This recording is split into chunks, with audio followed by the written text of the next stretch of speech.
Hey, good morning, Pastor Steve here. Nehemiah 2:19 and 20. But when Sanballat the Horonite, Tobiah the Ammonite official, and Geshem the Arab heard of it, they laughed at us and despised us and said, "What is this thing that you are doing? Will you rebel against the king?"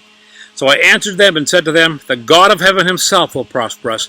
Therefore we, his servants, will arise and build, but you have no heritage or right or memorial in Jerusalem."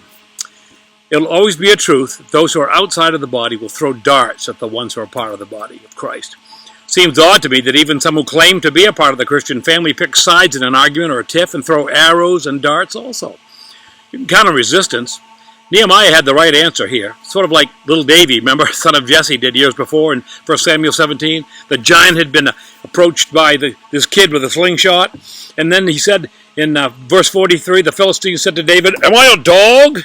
Am I a dog that you should approach me with sticks?" And the Philistine cursed David by his gods. And the Philistine said to him, "Dude, fee fi fo fum, I'll grind your bones to make my bread. Well, I'll give you flesh to the birds of the air and the beasts of the field." And David said this, "You come to me with a sword and a spear and a shield. I come to you in the name of the Lord of hosts, the God of the armies of Israel, whom you have defied. This day the Lord will deliver you into my hand, and I will strike you and take your head from you.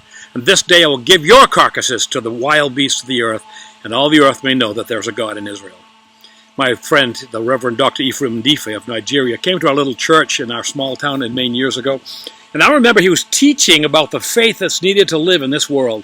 And he said something that has stuck with me. I don't always do it right. He reminded us that Hebrews 11 said that the one who believes God pleases God. Then he said, the problem with churches today, especially in a prosperous nation, is your problem is too big, your God is too little. David didn't have that problem. Nehemiah didn't have that problem. Joshua at the walls of Jericho didn't have that problem.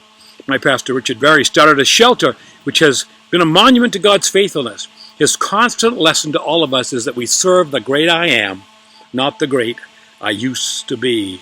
God grant us this simple faith. You ponder that, Pastor Steve.